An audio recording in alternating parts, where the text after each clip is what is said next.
Avenir is a global career guidance event to empower students and assist them in identifying their ideal future career path. It was conceptualized by the Board of Directors of Indian Schools in Sultanate of Oman. The first Avenir was organized at Indian School Al Mabala in the year 2018. In 2019, Indian School El Seeb conducted the program. Indian School Muscat conducted the first virtual Avenir in the year 2020. Avenir 2021 was conducted virtually by Indian School Al Wadi Al Kabir. In 2022, the flagship school in Oman.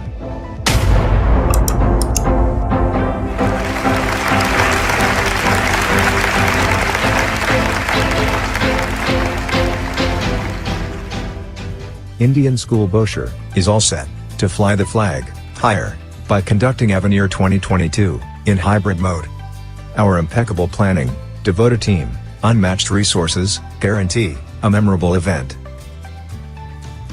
The 5-day event will be held from Thursday, October 13, 2022 to Tuesday, October 18, 2022.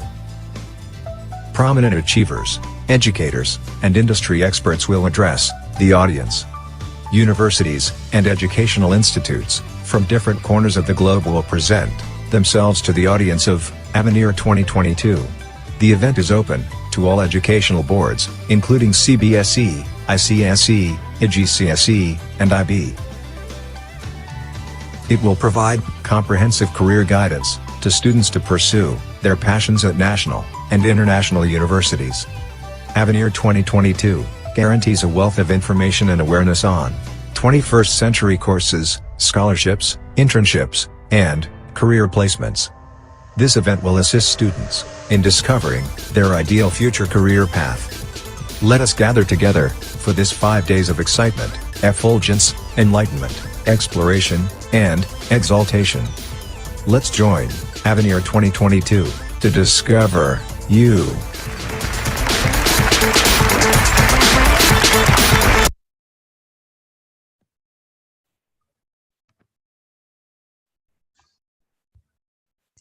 Should I start my session?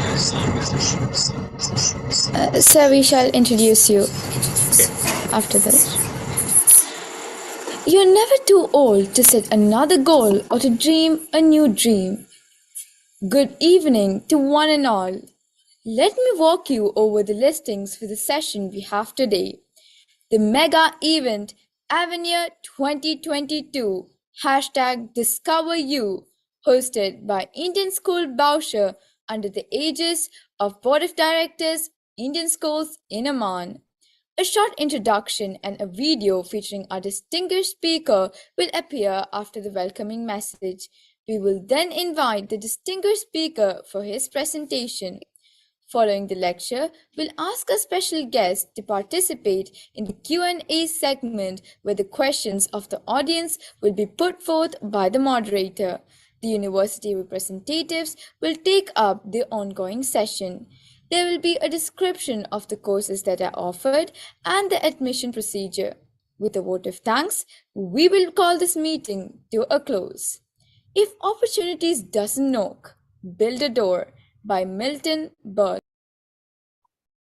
What a great opening quote to the session. Good morning, distinguished guests, ladies and gentlemen, boys and girls. Welcome to Avenir 2022, #DiscoverYou, a global career guidance program launched by Indian School Bosher under the aegis of Board of Directors of Indian Schools in Oman.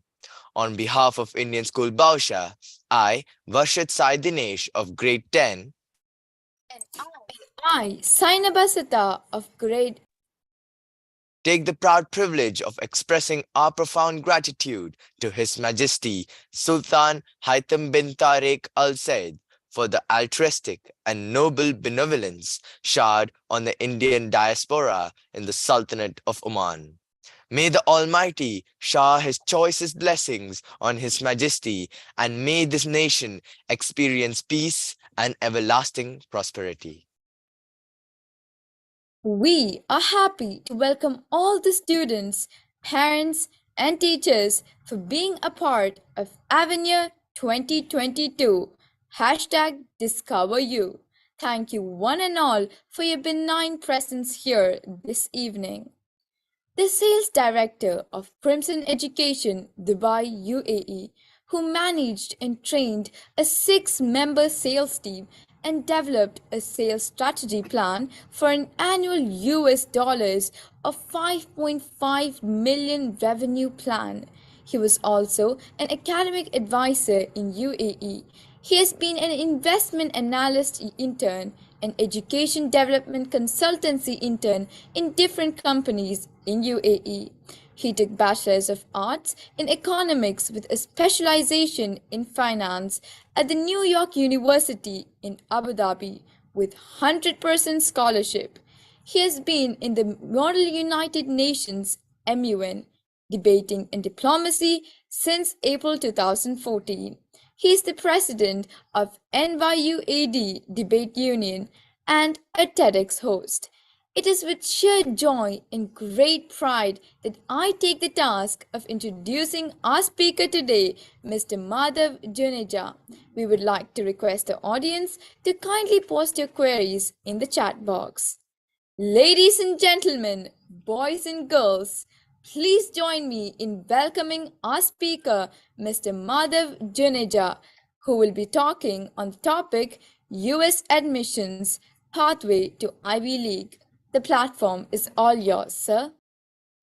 Thank you. Thank you for that introduction. Without further ado, I will go ahead and share my screen.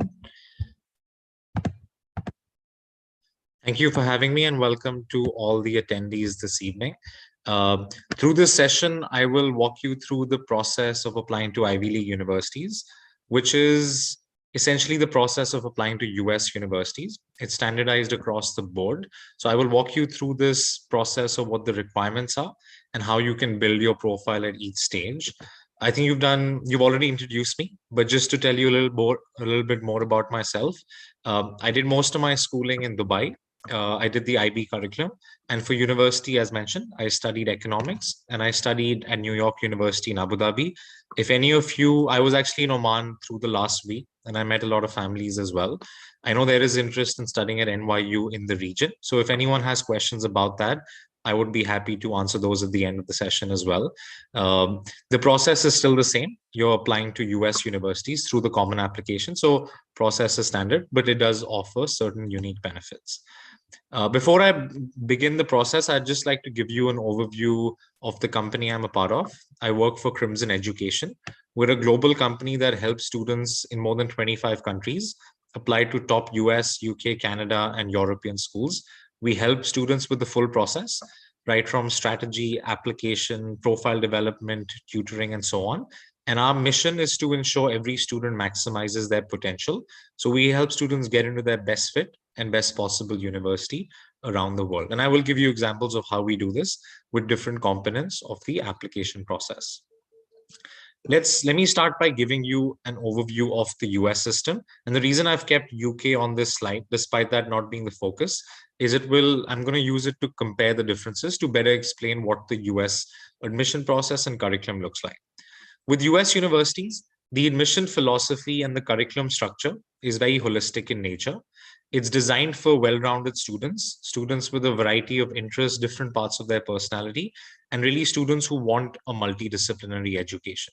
When you look at the admission process, regardless of what subject you're applying for, and this is for the undergraduate level, the admission requirements are standardized, and there's typically one admissions committee at a university which would look at students applying across fields. So overall, they want to see whether a student has the right characteristics in terms of learning style, academic rigor, problem-solving skills, and so on, which match what the university is looking for. US universities also allow you to finalize your specific major or double major or minor as late as your second year. So you actually have time to try out coursework in different areas and make a more informed choice about what you want to specialize in. And also it could be a combination of things. So a lot of students might do complementary subjects. So for instance, someone might major in economics and do a minor in data science or computer science or math, subjects which are related, and adds a little more breadth to the skill set in that industry. Or students might do a technical major with something which is very different as a minor. For instance, someone might do an engineering major and minor in music, theater, art, or different things. So essentially what I want to give you at this point is the US gives you the option of deciding and finalizing what you want to specialize in later, which is important because most students in grade 10, grade 11, it's almost unfair to ask them to commit to medicine or commit to law, commit to certain pathways at such a young age. That's one point. And also you can customize your coursework across the 4 years to ensure it aligns with what you want to do in the future. Personal example, during my undergraduate studies, I did 35 courses across 4 years. 20 of them were economics and finance related. The remaining 15 were computer science, Arabic, legal studies, political science, and so on. So that's what the US system gives you. It gives you a lot more breadth in terms of curriculum structure. In terms of how, even before we get into the process and so on, how you need to go about finalizing where you should study and so on.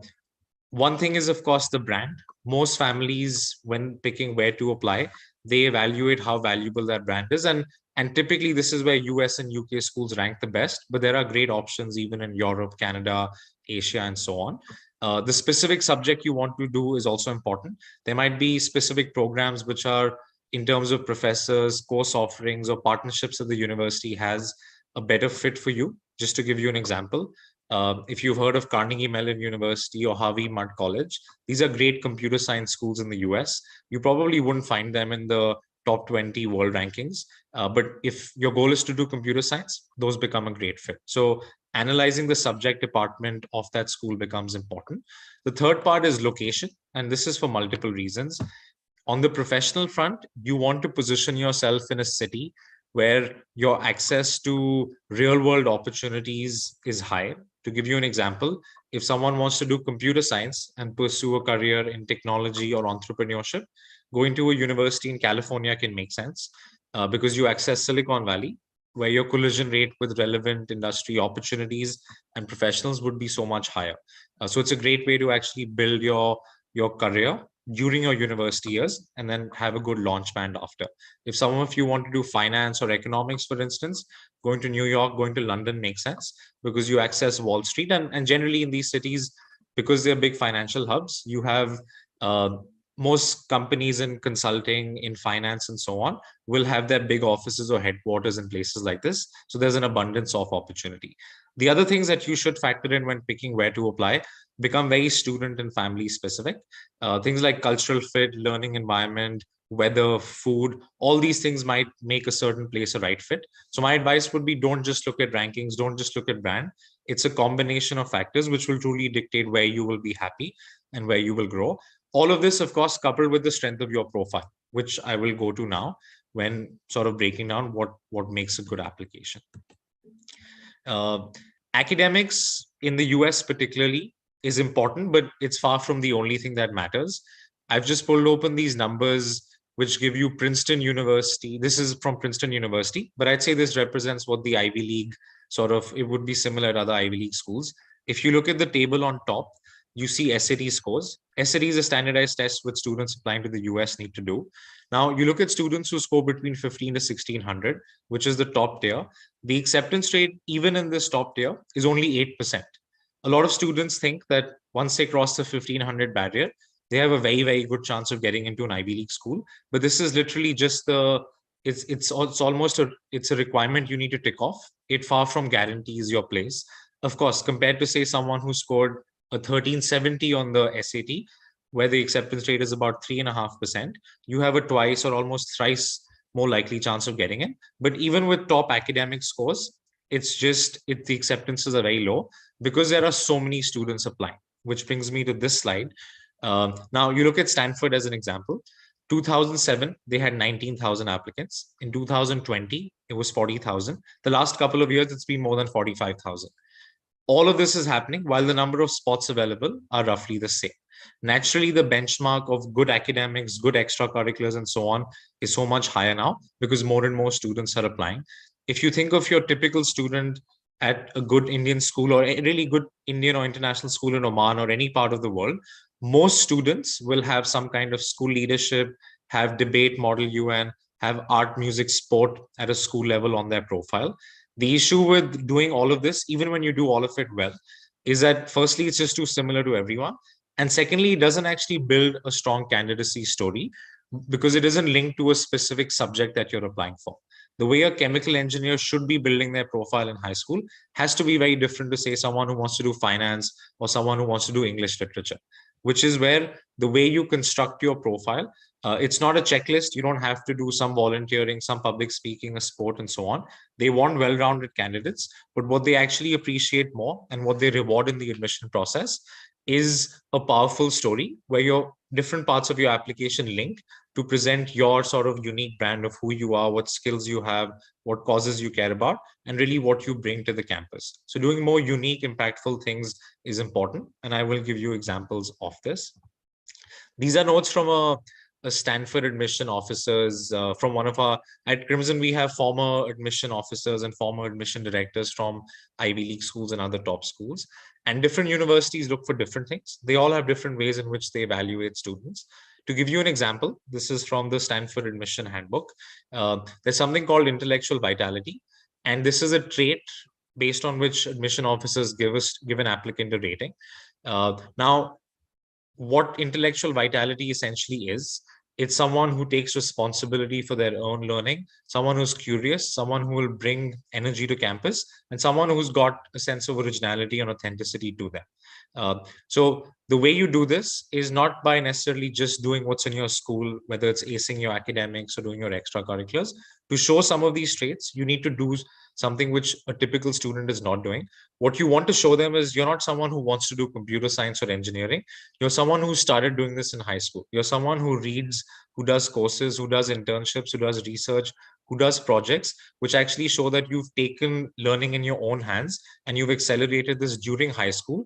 And you're not someone who's waiting to go to university to start. There are, again, thousands of students who want to do all of these things, but the ones who demonstrate this in high school stand the best chance during the admission process. To give you an example, I'd actually spoken to this person over a webinar a couple of months back. An example he gave of what, for instance, scored a perfect score on the intellectual vitality part was a student who wanted to do automobile engineering. And he spent one of his summers taking apart a car engine and trying to assemble it back together. Now, this actually wasn't a success story.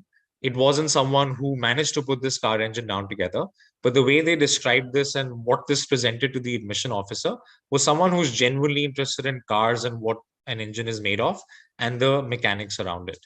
So even though this wasn't a success, it demonstrated so many things. And you probably, this is not something you'd expect to see on a typical application. So it's something which is eye-catching as well and shows so many traits that position the student as someone who will actually utilize what universities have to offer in terms of research opportunities and so on. One important thing to note is an admission officer will typically spend a couple of minutes on your profile. A lot of students we speak with, or there is a sense that admission officers are spending hours or even 30 minutes on your application. That's not the case. They will spend 2 minutes to 3 minutes going through your full profile, which includes academics, includes extracurriculars, includes your application essays and so on, and then decide whether a student goes in the yes pile, the no pile, or the maybe pile, which is why it's important that your application story has a clear narrative.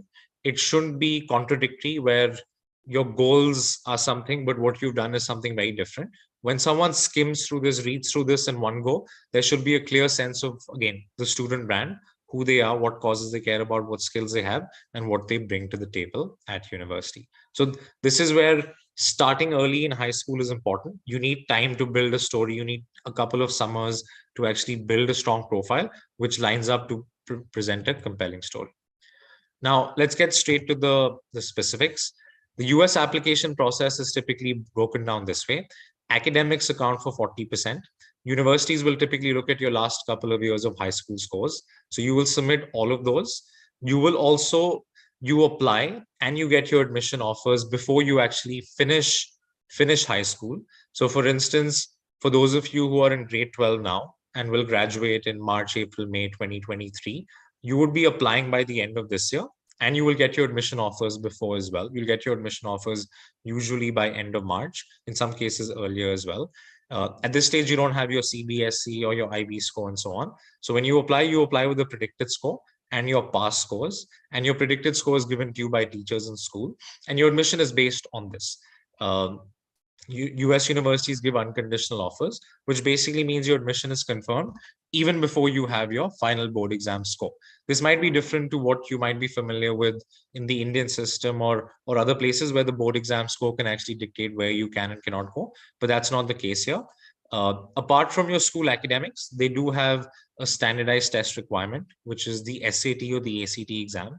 These are tests which are important, and you might have heard rumors, not rumors, but during the pandemic, a lot of universities became test optional. So you could choose whether you submit the SAT or not. But as an international student, we still strongly recommend students do this, because this is one test with which they compare you with students across different curricula, different geographies, and so on. It's also a confirmed score. So unlike your CBSE or your IB score, which is a predicted score, this is a confirmed objective way of assessing your math and English abilities. It's a test you can do multiple times to improve your score. So you should start doing this during grade 10, grade 11. So you can do more attempts if required. That's something which universities like to see an upward trajectory, which becomes important. For the Ivy League or for top schools, you really want to be north of 1500 out of 1600, ideally north of 1550 and above. But as I showed you from the numbers before, that's in no way a guarantee, or it's not a showstopper as well. But it's definitely a very, very, very strong and important part of the process. So starting the SAT early and focusing on it and giving yourself enough time, that is definitely something we recommend at Crimson. Apart from the academic part, or even within this academic part, there are additional things you could do, particularly for those of you who do a national curriculum. There is merit to doing internationally recognized standardized tests to build a stronger academic profile. There will be thousands of students who apply with the same CBSE subjects with good scores, SAT with good scores. How you stand out on this part is if you've taken more challenging courses, or if you've gone above the average workload of a student. So something you could consider doing is advanced placement tests. These are sort of entry-level college courses which are designed for high school students. This is part of the American high school diploma, but it can be done as standalone tests by students doing the CBSE and so on. I won't get into too much detail with advanced placement tests, but they are good because they add more breadth and depth to your academic profile. You can strategically pick courses. For instance, if you're applying for a math degree, you could do AP Calculus, AP Statistics, more specialized ones to show your preparedness for the program. Also with APs, you get college credit, which basically means you get to skip certain courses in university. So it's a way of accelerating if you do AP Statistics, you skip Statistics 101 in university. So you get to accelerate your learning. Potentially, you could graduate earlier as well. Or you just start with more advanced course in university. So there is a lot of merit to doing this. In terms of how you do this, APs usually happen once a year in May. There are different test centers at which you can sign up for this. At Crimson, we run a full online high school. It's called Crimson Global Academy. We offer the full British curriculum, full American curriculum, and APs are part of that. So if anyone requires to do any specific AP courses, we also offer this online in small classes of usually 6 to 8 students, and it's done on a weekend. So it doesn't actually interfere with your usual school schedule. So you can reach out to our team if you're interested in that. Now, the next 30% is extracurriculars. This is extremely, extremely important because the first 40%, thousands of students will apply with great scores. Extracurriculars, how you need to stand out and what you need to do. We spoke about the main issue. It's too similar to everyone else. And secondly, it's not subject focused. So here you want to do more subject specific competitions, courses, leadership projects, and so on. But you still want to be well-rounded. US universities don't want one-dimensional students, but to have an X factor, you want to show specialization in something which usually is linked to what you're applying for. I can give you an example of, let's say, a leadership project, which is a great thing on a US application. We had an Indian student who was Muscat-based, who got into both Harvard and Stanford this last cycle. He was applying for computer science. Now, his main leadership project was he built this app which was used to address hunger. So what he did was he allowed restaurants to sign up on this app and have their leftover food collected, and this food to be donated to NGOs or families that were in need of this food. So this is a good example of linking computer science, generating meaningful social impact through that. This is more useful than, say, just doing a coding course by yourself, because again, thousands of students will do a coding course online, but that isn't as impactful because it doesn't necessarily show vision. And through a project like this, you demonstrate so many other skills. You demonstrate business acumen, you demonstrate how to make partnerships, you demonstrate the ability to identify a problem and address it. These are all things that university admission officers appreciate, and something like this is arguably a better predictor of future success than, let's say, being house captain at your school. That's still extremely important. Universities appreciate that, but this becomes more of a differentiating factor. So picking your leadership project, which typically can be linked around your subject area, that's a great way to differentiate yourself. Apart from that, doing competitions, courses, using your summers well, all of this is important. And so this is something which you want to definitely expand beyond what you do in your typical high school clubs. The final 30% is the application. Now, to most US schools, you will apply through something called the Common Application. This is a centralized portal which you submit to many schools. Some universities use their own application. As an example, the University of California schools, UC Berkeley, UCLA, and so on, they have their own portal, but most schools you would use the Common App.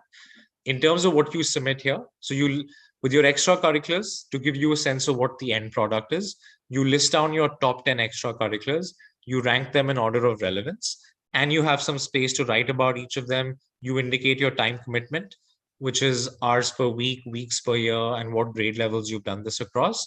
Universities value things which are done where you've put in more effort, you've actually taken a genuine interest. So something you do across multiple years definitely holds more value in the process, which is again why starting early becomes important. This isn't something you can hack in your final semester or 2 semesters by doing 3 different things. That's definitely not the approach. They want lifelong learners.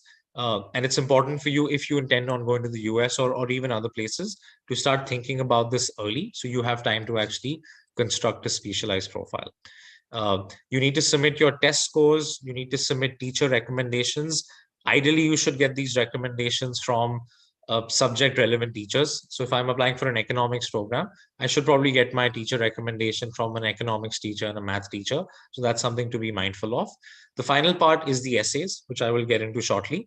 Just to go through key timelines for the Ivy League and most US schools, it's standardized.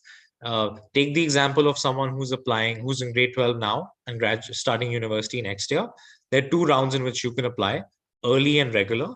For the early round, you would apply by 1st November, and you will get your offers back by mid-December usually.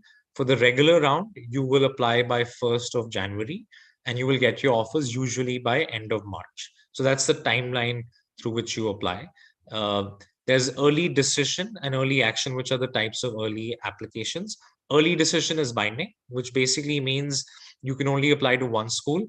And if you get an offer from that university, you're legally obliged to accept that offer. So usually students would apply to their top choice school here, given that they won't want to get into a place where they don't actually want to go. And then there's early action, where you still get the benefit of applying early and hearing back early. However, you're still open to pick other universities.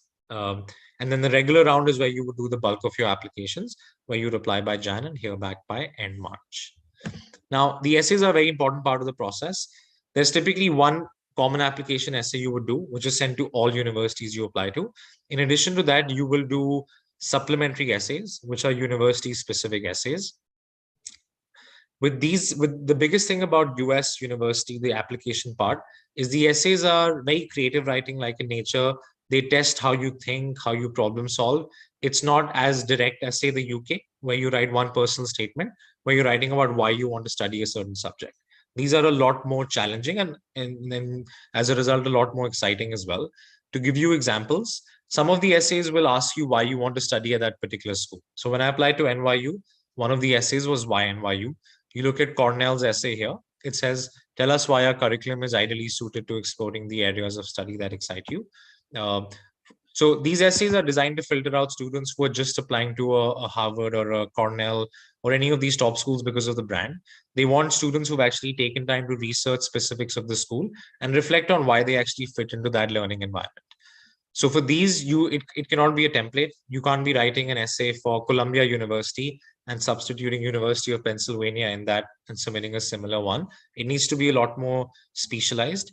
So the level of detail you want to get to is writing about specific professors, what courses they teach, what research they might be working on, aspects of their campus life, every sort of unique thing about a campus or a university, and link that to who you are and what your interests are, what you care about in a university, and also write about what you bring to that particular school. So that's you want to come up with unique reason why a school is a unique fit for you. Think of this as making an argument as to why you're picking Cornell or you're picking Columbia or Brown University as your top choice across 5,000 universities you could apply to in the US. So when you approach it with that mindset, you will see why you need to justify it in a more personalized way.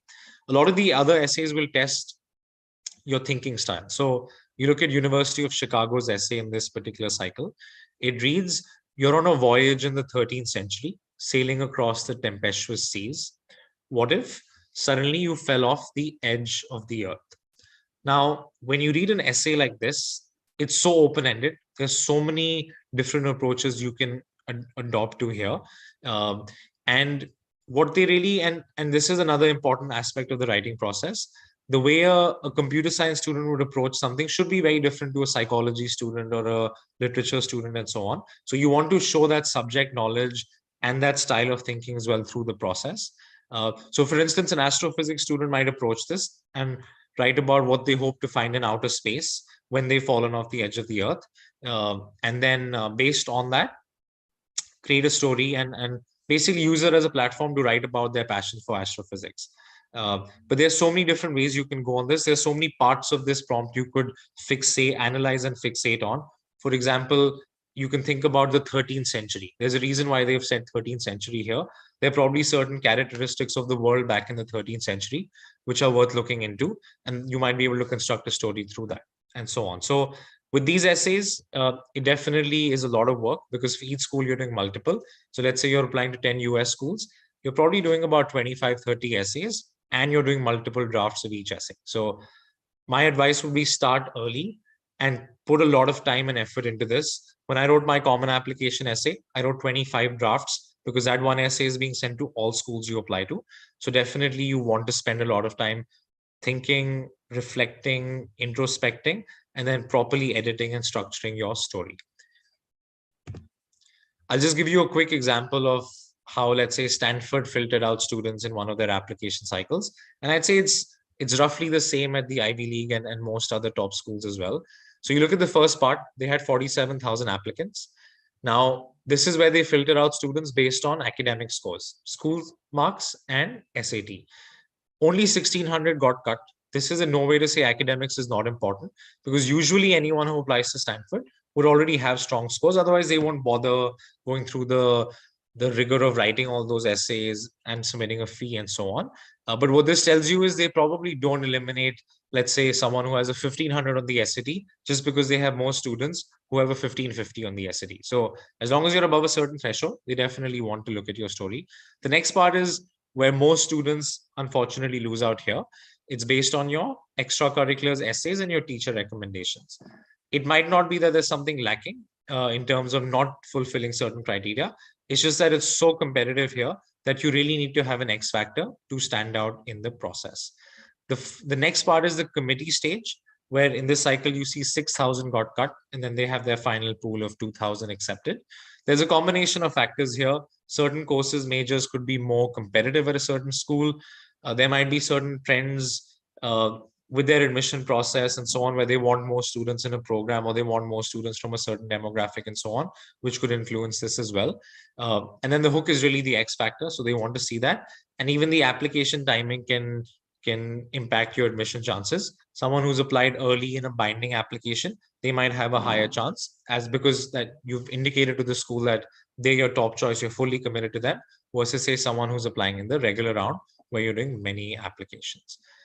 Net result is about 5% students get accepted. But as an international student, this acceptance rate is even lower because typically international students will make up 15 to 20% of student body, which means there are fewer spots compared to American students. These are numbers to scare you. The idea of these numbers is to give you a sense of how competitive the process is and why you need to do all of this and do it really well to have a good chance at getting into your dream school, whether it's Ivy League or otherwise. This is a snapshot of what we've done at Crimson. So we've sent more students to the Ivy League than anyone else. It's more than 500 Ivy League offers now across the last 5 to 6 years. And you can see for specific schools what that looks like as well. In terms of acceptance rates, it's usually 4 to 6x the global average. And the approach we adopt is essentially what I explained to you, which is going beyond what a typical student would do in the academics, extracurricular wise, doing unique things, doing more impactful things, focusing on a couple of things and doing them really well, as opposed to just going through what you would do. And with the applications, we start early and it's very specialized and there's a lot of effort put into each essay. That's sort of, there's no magic that happens. It's just a more structured formulaic approach to ensuring you maximize potential on each component of the application. So that's the end of I've given a quick introduction. I would love to hear questions from the audience about the process, about Crimson, anything you would like to ask. I'm not sure if one of the moderators would read them out or I can see them somewhere. Let me just... Okay, I can see the Q&A channel. So feel free to drop your questions there. I can answer those.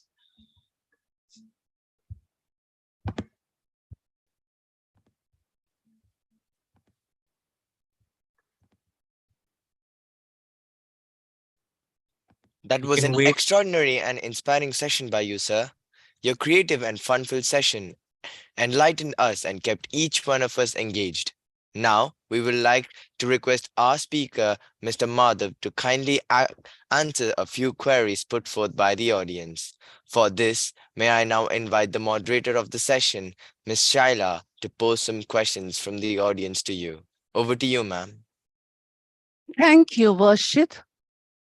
Sir, we appreciate your involvement and thank you for sparing valuable time for the session.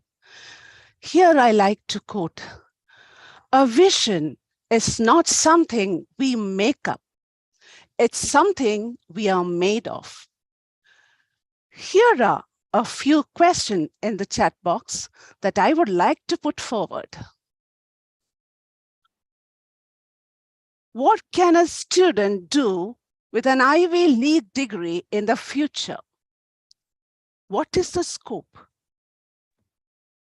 That's a great question. I mean, it really depends on specific industry and so on. But the biggest plus point of an Ivy League degree is that there's a lot more brand value compared to going to a regular university.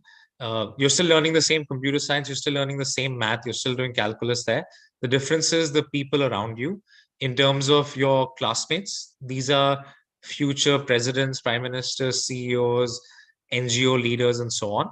So one of the biggest plus points of the Ivy League would be, and this includes your professors as well, the network will open up doors for you during your university years and also in the future in terms of what you can do, regardless of whether if you want to become an entrepreneur and go and fundraise, someone who's graduated from a Harvard or really any top school, there's a lot more value put on that brand compared to say someone who hasn't gone there. So whether it's starting a business, whether it's getting into top companies and industries, Google, Microsoft, Tesla, and so on, they recognize the value that the Ivy League stands for. It's a stamp of quality.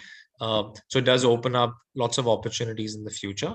Apart from that, I think during your years with the Ivy League degree, you will just have more specialized opportunities in terms of access to employers, access to labs. It really depends on what city and what campus we're talking about. But the Ivy League is, just to give you a little background, I probably should have done this at the beginning. It's become synonymous to what a top university is, but the Ivy League started out as a sports league. So there's nothing inherently different about an Ivy League to say Stanford and MIT, which are not Ivy League schools, but they're all top schools. But I think what all these top universities share in common is just unparalleled network through professors, through students, and quality of everything, every aspect of your university life. And typically these schools have a big global network as well. So for instance, in Dubai, there are Columbia University has a big alumni network here. So you access so many events that happen, and each of these is it opens doors for you in terms of what you can do, employment, and even on a personal level. There's just so much more you can do through that network. Thank you, sir. You made this easy to understand. Here I have another question from the audience.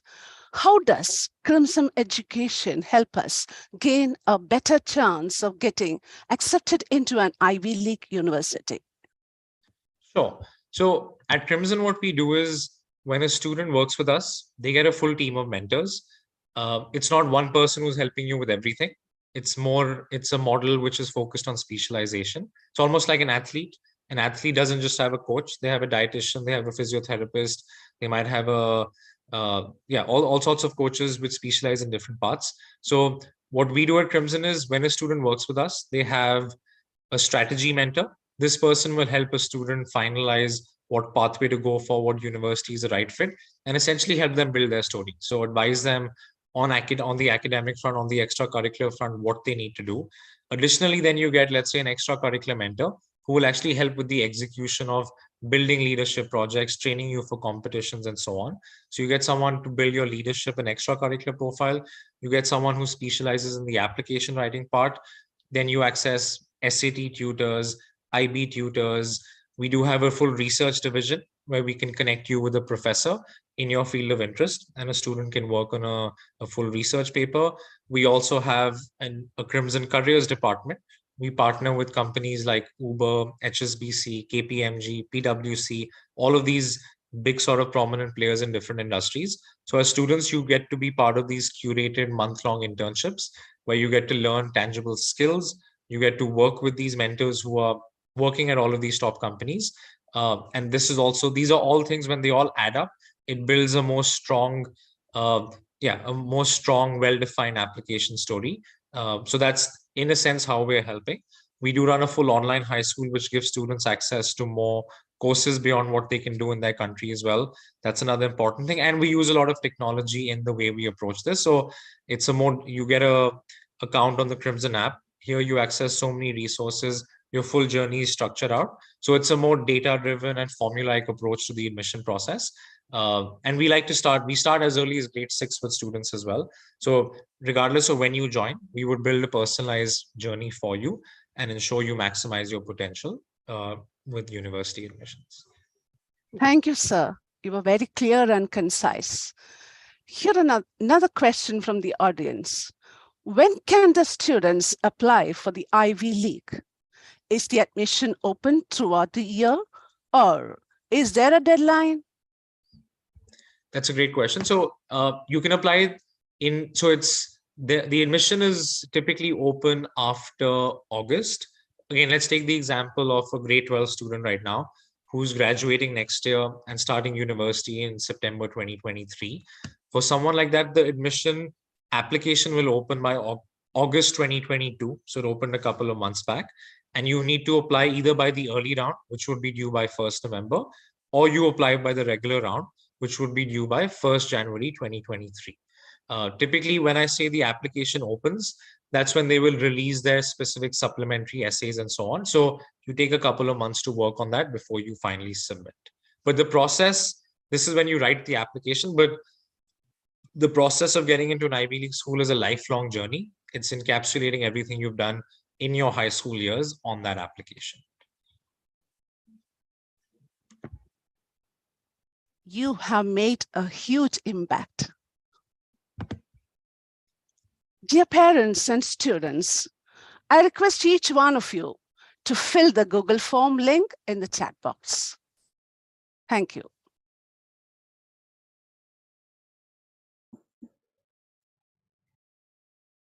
Thank you, sir, for all your support and guidance given to the large audience by attending to the concerns so patiently during the course of the discussion. Now it is time for us to move on to the second part of the session. It is time to meet the university spokesperson, Mr. Amit Vasanta Kumar from IDP, to enlighten us with the various course and procedures. He is currently the Regional Senior Destination Manager for Canada and USA with over 14 years of experience in the education industry, dealing with international and domestic recruitment, student services, counseling, studying abroad, and exchange, as well as management. By qualification, he holds degrees in life science and management. He has educated, worked, and lived in various countries such as Australia, India, Kenya, and Tanzania. Now, let's watch a video on the university.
Telling me to dance, taking a chance.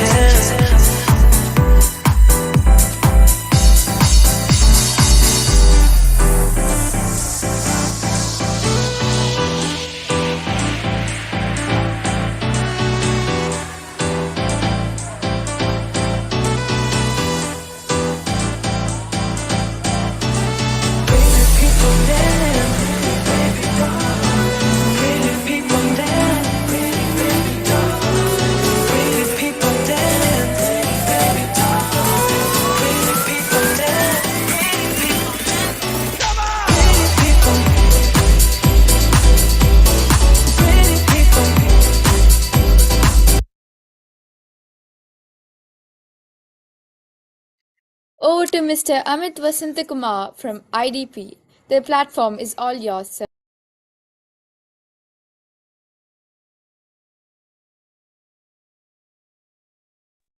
Thank you very much. Just give me a few minutes just to set up my presentation. Sure, sir. Go. Okay. Are you able to see my presentation? Yes, sir. Thank you very much. So thank you for the introduction. And as mentioned, my name is Amit. I'm the Regional Senior Destination Manager looking after Canada and US across the Middle East and Africa region for IDP education. Now that you've got a bit of a background, my background, so I'm not going to delve more into that.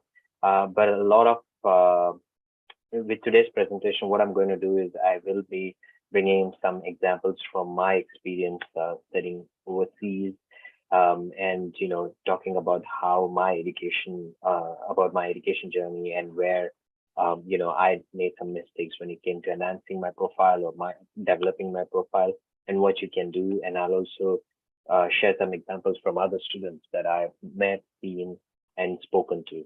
Right. So moving on, it's very important to understand why do you have to build your profile, right? And what are you going to look for? What do you need to do to get that ideal profile? It's never 100%, but just trying to guide you on where you can get yourself or to get that optimum profile yourself. I'll share an example, and then we might have a short activity that I'm going to leave with, or you can say a sort of homework that I can leave with you to do after this session. So to start off, I wanted to share, I wanted to share this particular movie. I recently came across this particular movie. It is how this guy is just following his friend into college, and the stress of getting into college. So what I'm trying to show with this is very important to prepare yourself, gear yourself to apply to the university or college, because sometimes apart from just meeting the academic requirements, there's a lot more to it. You do have to have a very good profile or something unique about yourself that you can showcase to those admissions officers. All right. Now, to get into admission into any university, what are the few things that universities look at? Number one is academic, right? You need to do relatively good at it, and that should really help you depending on where you're applying to, right? You need to see if there's any additional examinations that you need to complete, like UMAT, CAMSTAT, that is specifically for medicine, etc., and GRE, etc. Any English language examinations that you need to complete, which is TOEFL or IELTS or PTE, etc., right? In addition to that, there is one more thing that you need to do, which is developing your profile, right?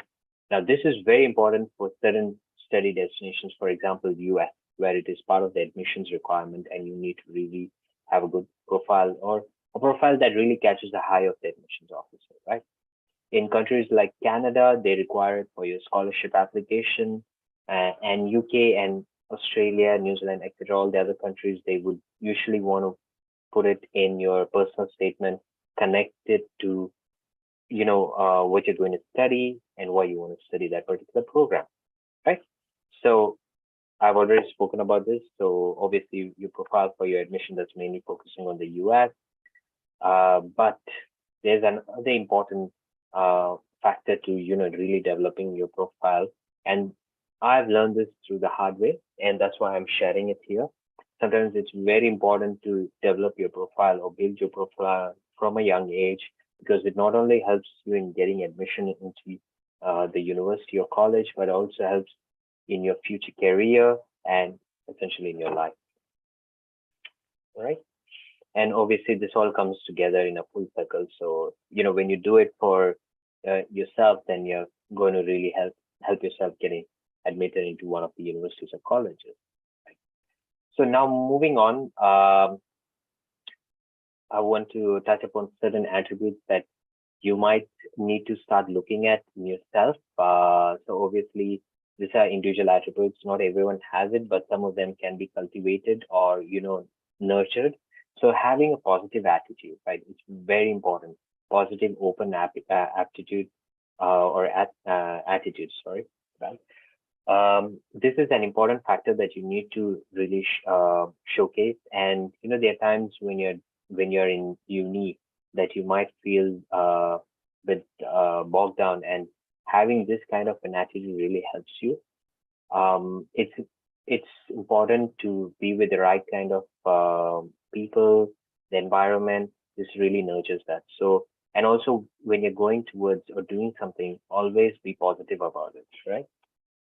Second thing is, sometimes people look at applying for something, or applying for a course or doing something because they think that that might be the next thing or the next big thing, or it'll help them in their career.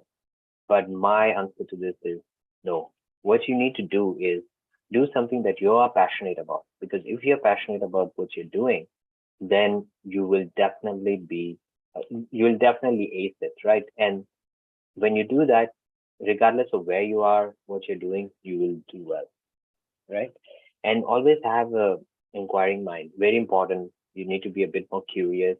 And this is something that admissions officers look for. What have you done outside of your your school curriculum? Have you been reading a bit more?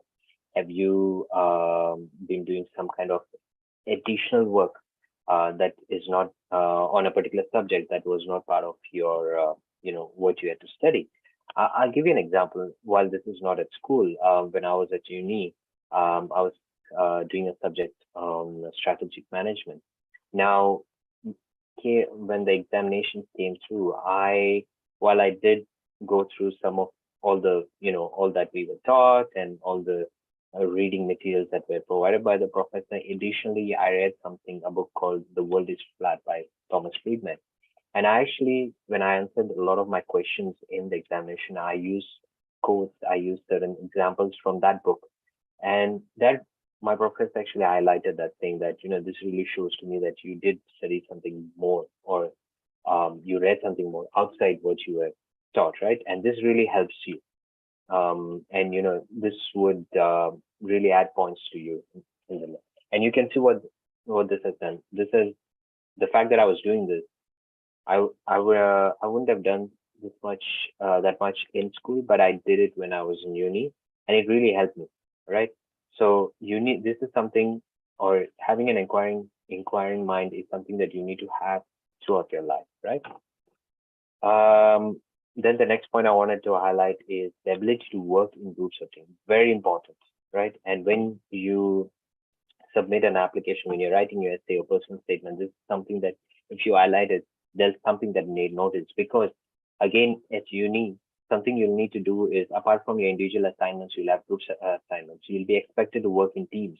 You'll be expected to work on certain projects, and gel well with the team that is given to you. It's very important to have that sort of experience, and if you're able to do group projects, that will really help you, right? Now, again, there are two ways. So one is working in a team. You might be a specialist in something, so you actually focus on that area. But at the same time, there might be somebody who might be able to exhibit leadership qualities. So these are things or traits that the admissions officers look for, and in future, this is what recruiters look for when they are hiring somebody, right? Next, apart from working in teams, you should have the ability to work independently, think independently.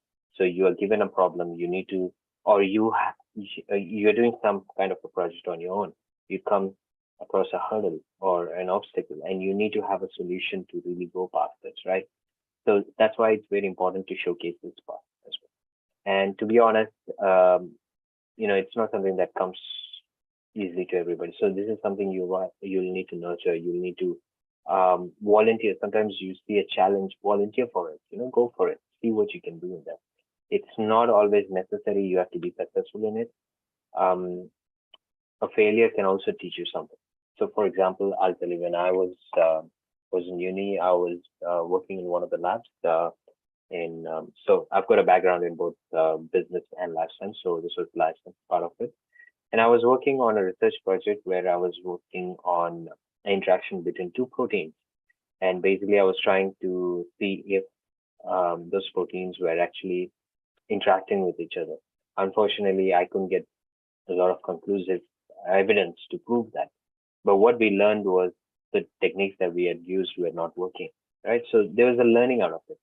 So this really helps, right? And when I put this forward, he understood that, okay, this was it. And then obviously the next thing was, apart from finding that, I came up with a solution on what are the different types of techniques or new techniques that we could look at to solve this. So sometimes it really helps you to work independently and, really nurture that as well. Next, explore and engage. Very important. Try new things. Try to engage with more people. In the early session, I heard the speaker talking about how you interact with people, form a network. Very, very important. That really helps you, right? So now moving on, when you have, in terms of your profile and what you need to show. So number one, obviously, leadership quality is something that a lot of admissions officers might look at, right? And there are different ways you can do it. You can be, you can have a specific role. It could be the, sports captain or the captain of a football team. You could be the head of the debate team, things like that. So this really helps you, and it doesn't have to always be that way. Maybe you did some kind of a project or some kind of an activity. It could be a charity activity, and you are, sort of organizing and planning. You are, delegating jobs or activities or tasks to different people. That itself is showcasing leadership qualities, right? So it's how you then you're more reflective about what you've done, and you showcase it in what you write, right? And the other thing is taking initiative. As I said earlier in my last slide, you might get the opportunity to have challenges thrown at you. You'll have opportunities coming in terms of different kind of activities. If you think you can do it, and you've got or you think you can give it a try, you're confident about it, please raise up your hand and go for it. Right? It's always important to do that. Next is, when I meant excellence, it does not entirely mean that you have to be excellent at whatever you do. No, try to give your best at what you really like to do or what you're going to do, right? Not everyone can get an excellent. It's getting 100% in everything is not always possible, right? And it's not something you are expected. As long as you gave it your best and you did achieve something out of it, that's what counts, right? Next is commitment, very important. Okay, one of the things I can share in terms of commitment is always, um, you know, very important for you to, once you get into something, commit towards it.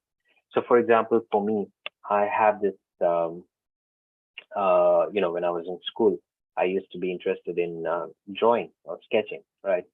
Something I was good at that point. Not really good at now, but at that point I was working with a couple of my friends, with the teacher, learning new techniques and doing this. But one of the things I tend to do at that point is, after a while, I sort of lose my commitment to that particular thing, which is not great, right? Now, eventually, maybe that could have helped me in one way or the other, but I sort of dropped it off after school, right? I didn't pursue it much. So that's one thing. You need to really commit to what you're doing. Always give it your 100%. There are different ways you can do it. You can do it, you can look at doing some summer activities, trying to really mold yourself. And the idea is you don't have to always do more. It's not about the number of hours you do. You can do like one or two, but there's some quality work. So some kind of volunteer work, some kind of internship, some kind of shadowing, the job shadowing, or work shadowing that you've done, or it could be anything that you do in school as well, right? And any other independent activities that you think would really add value to you or your profile, please go ahead and do that, right? The other thing is, when people look at your profile or they read about you, there should be that wow factor, right? And that's what sometimes they're looking for. Now, not everyone can share that. That's where you try to focus on the first three aspects: leadership or excellence or commitment.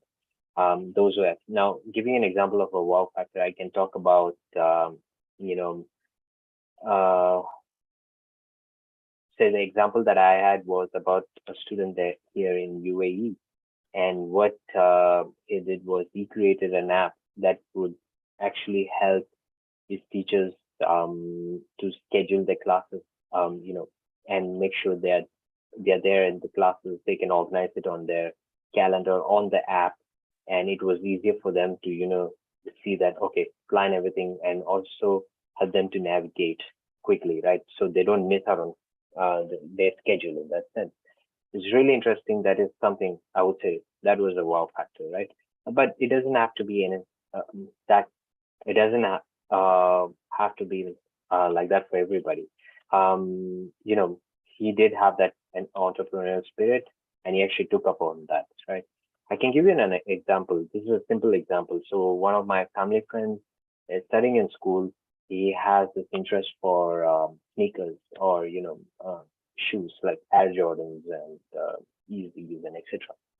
So he's based in Bangalore. This is in India.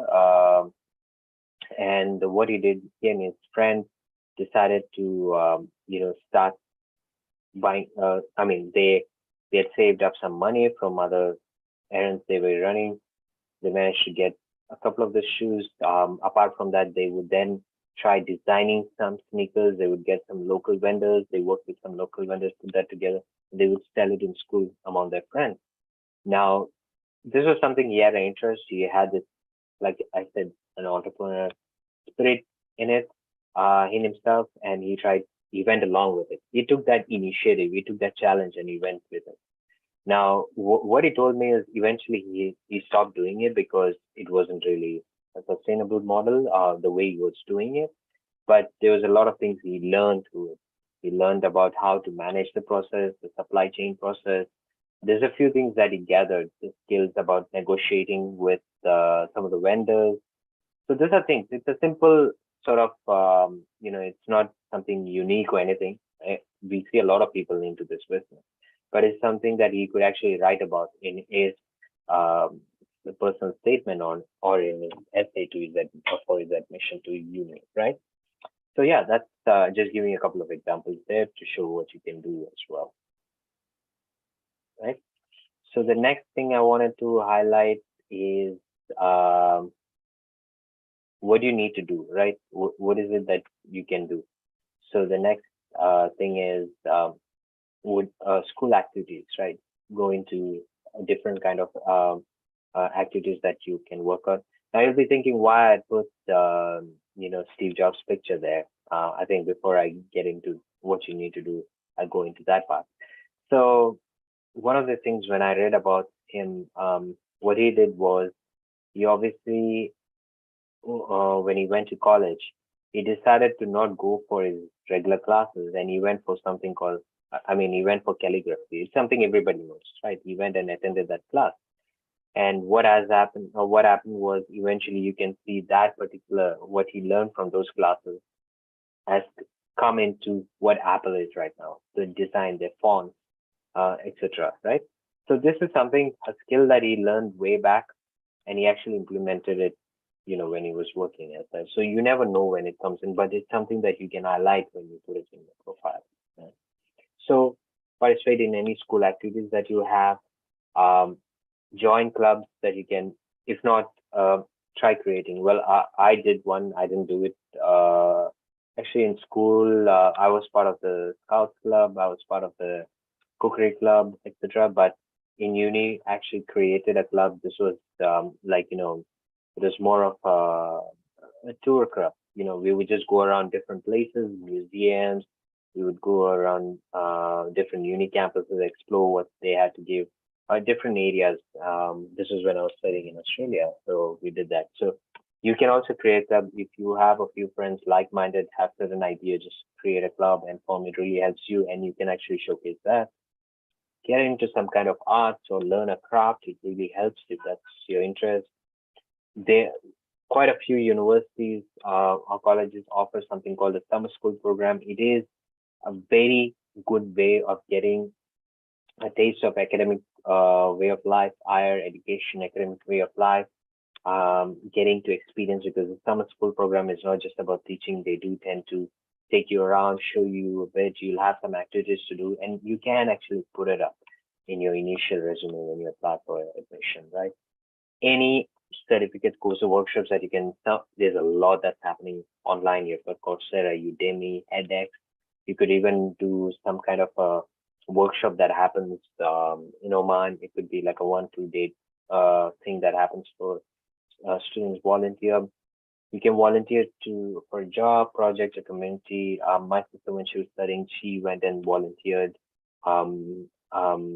Just after school, she went and volunteered at Radisson Blues. She was working in their audit department. When I say volunteer, she's obviously not paid for it, but the experience she had, she can put it on her resume. And what happened was when she went to Australia to study, that really helped her to apply for any other further internship, scholarship, and also additionally, she works now as an auditor as well. So you can see where it's gone, right? So it helps. That's what I meant. Developing your profile not only helps you right now getting into uni, but it also helps you throughout your life. It has sort of gives you a direction. Another way to do it is internship. Join some kind of internship. I know not a lot of internships are available for school students, but there are few that are out there. So maybe just have a look out. But otherwise, just volunteer. I'm sure your dad or your parents know somebody, dad, mom, they know somebody who can actually just take you in, can do a bit of shadowing on seeing if you're interested, say, in some kind of, say, if you're interested in engineering, just go and shadow someone who works in the engineering plant, right? So that helps. You could work part-time. This is something that you see, like, in say Australia, Canada, school students tend to work part-time. It helps them because when you work, it gives you a second, a different set of skills. It allows you to, or, it gives you the skill of interacting with people in a work environment. It's different. It's really different, right? It's not like speaking to your friends or family. You'll understand how, corporate environment works in it. So there's that. Just take a trip with your friends. There's something you can add. There's always a learning. You're going on a trip, a solo. You can either go on a solo trip if you're bold enough or confident enough, but or if your parents are willing to send you. That's another thing. Otherwise, take a trip with friends. Some of my friends did do that when we were in Kenya. Um, they took us a solo trip around Kenya. Um, so you can do that. One of my friends, he came down from Australia, and both of us did a solo trip across India and Kerala. So yeah, just to learn a few things on your own. You're independent. You don't have your parents with you to support you. Just try, and you always learn something new out of the trips, right? And this is what with that picture I wanted to really highlight was, if you have an idea, just try it out. Doesn't matter if it works. There's always uh, you know you'll always think, oh, I've got this idea, but I'm not sure if it'll work.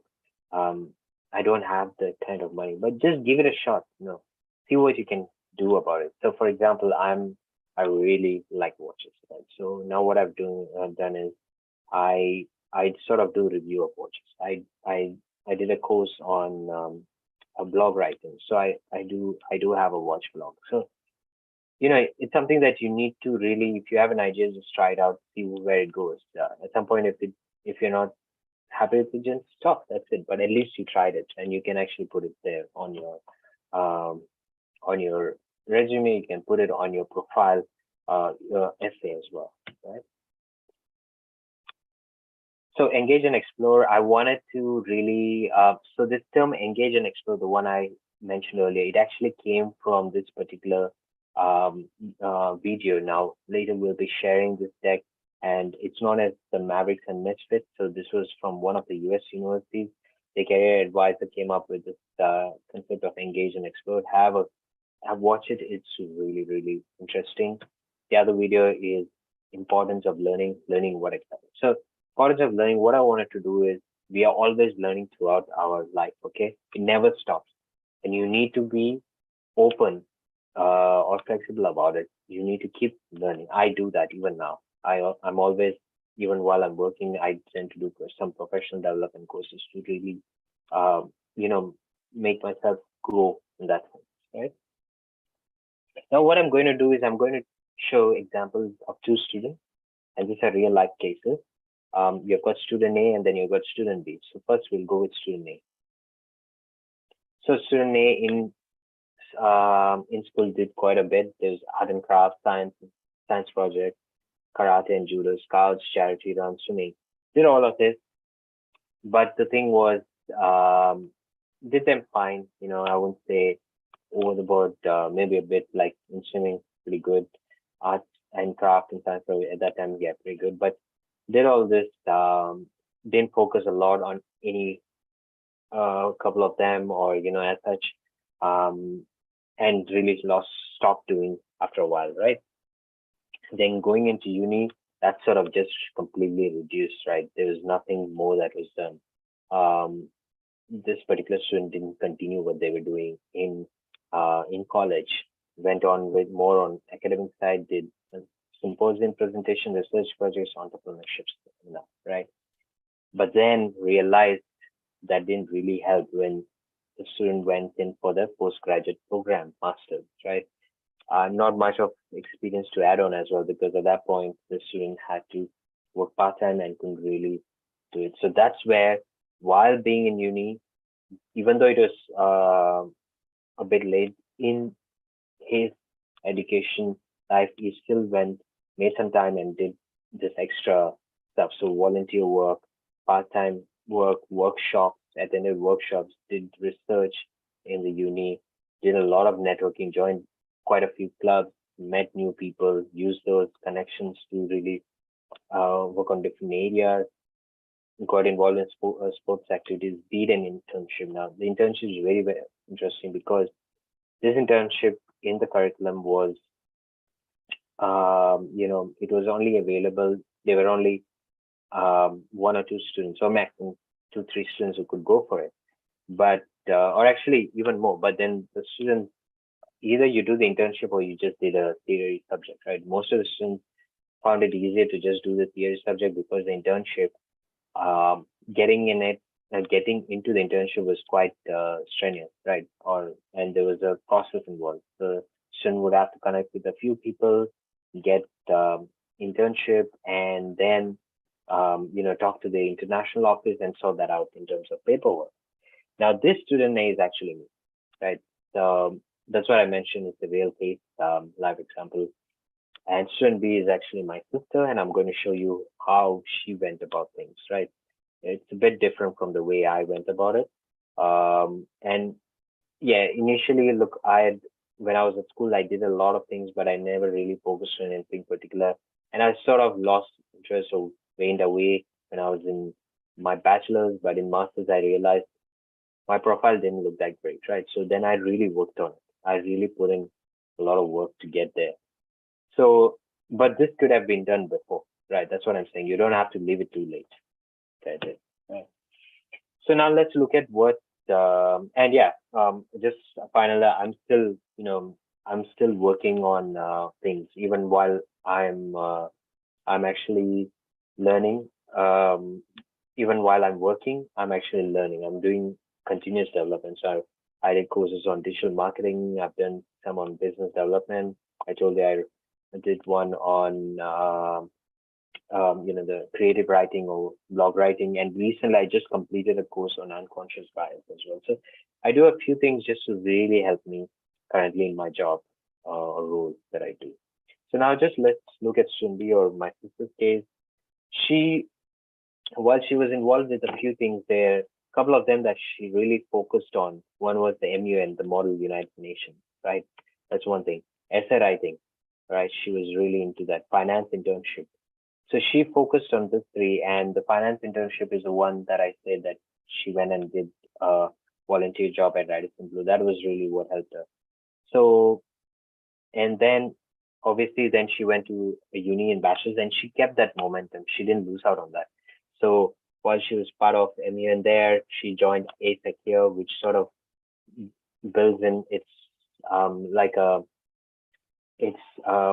sort of a group for all these business students to come together. She did that. She continued with the volunteer work in Australia where she was studying. She worked with Vodafone, she worked with Red Cross, and eventually she got a part-time job. Later, she kept joining. She joined some clubs. She did some workshops. She networked. She did internships. She did a couple of internships. So you see, and now she works as an auditor, and she's continuously developing herself because she was also doing a CA, which she has completed, the chartered accountancy that she was doing. So very important that you continue to keep learning, but you can see the consistency in what she's done, and that's how it should be, right? Now, I would like to just finish off this whole presentation with activity, something to leave you with, or leave this with you as homework. To start off, write something about yourself, right? And then two, what have you done so far? This is sort of something you can start looking at when you're developing your profile, right? Or you want to now continue developing your profile. So what you do is you try to figure out what you've done so far, and then you try to see where you want to or what you want to do next. And obviously, you need to think about in the next few steps, you need to think about where you want to be headed, your goals, and then work towards that. So start writing something about yourself, what you've done so far, and then what you want to do next, and how will it help you. Always be reflective about how these things are going to help you, right? And that's it. So yeah, I think I'm going to leave this thought with you. and then obviously share it with the councils. They can guide you in this whole process as well. And that's it for me. I would like to now open up for any questions. If you have any questions at all, please feel free to, share it with me and I can answer them. Thank you very much, sir, for the informative session, and we are sure that the process of exploring and inquiring has begun in the minds of my friends and parents. I'm sure there is bound to be a few questions. Let us take, due to time constraint, we'll be only taking one question. I'd like request the moderator to please ask the question.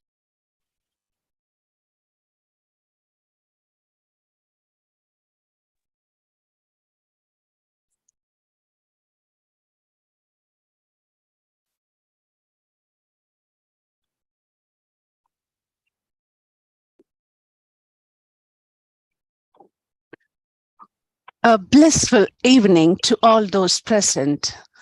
I would like to bring a quote. The quality of your work in the long run is the deciding factor on how much your services are valued by the world. Sir, let me quickly scan the questions received in the chat box. If I do not achieve the required grade, will I be able to get the admission? Of course. Look, depending on the universities, so that's why it's important to have at least 2 to 3 options in place, and aim to get obviously looking at different entry requirements. So you could be one top-notch university, you could give one which is slightly lower, and then one around the same. Now, if you do not, sometimes your grade might not just meet the entry requirement. There may be a chance that they may consider what the additional value that you add to them through their extracurricular activities and your essay or what you've done. But generally, one of the things that you need to do is meet that academic requirement, right? So so my answer to this, or my suggestion, is always keep a couple of options. So at least 2 to 3 or up to 4 max, and make sure in terms of entry requirements, they're spread out. So you have your top notch, you have a mid-level, or a couple of mid-level just to help you with that, right? Sir, Sir, thank I'm you sorry so to much. interrupt. Sir, Amit sir, I'm Yeah. sorry to interrupt, but could you please stop sharing the screen, please? Sure. Thank you, sir. Appreciate it. Thank you. Sir, thank you so much. Your session was very informative and relevant. Thank you. Over to you, Varshit. Thank you very much for the insightful answers. We have many queries, and yes, the students can access the mobile app, and the questions will be directly addressed. As we draw the end of this enriching session, I deem it my privilege to propose the vote of thanks. We extend our heartfelt thanks to our eminent speaker, Mr. Madhav Juneja, for all the words of motivation. Thank you, sir.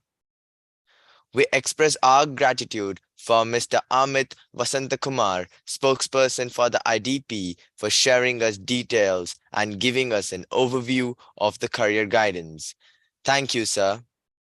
Our deepest sense of appreciation and gratitude to Chairman Dr. Shivakumar Manikam and the members of the Board of Directors, Indian Schools in Oman.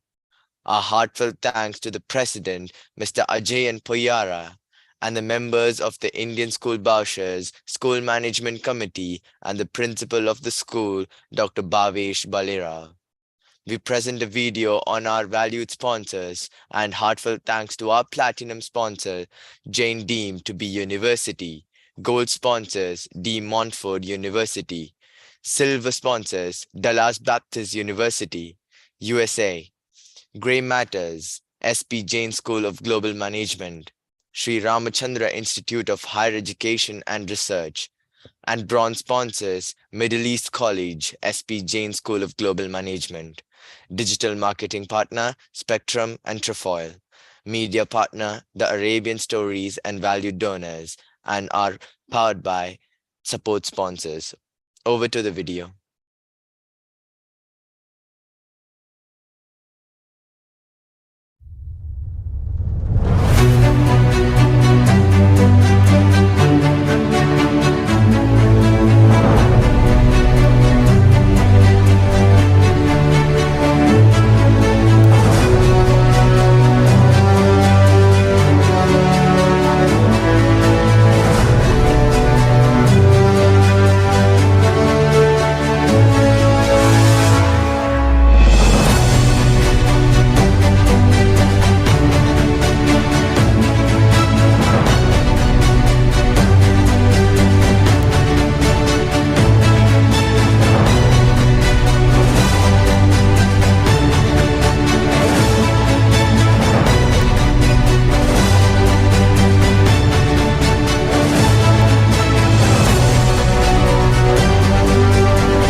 An event of this kind requires the coordination of a committed team. Thank you to the ISB team for making Avenir 2022 possible. Thank you to the teachers, students, and parents for being a part of this session. Keep doing good work. The job, business opportunities, and money will find you. By Lindsay Mc. With these uplifting words, I, Varshit Sai Dinesh, And I, Sainabasata. wish you all a glorious day ahead. You can provide your feedback on the Avinia website, www.aviniaoman.com. Every attendee who submits the feedback form will receive a digital certificate. See you in the next session. Stay tuned and stay safe.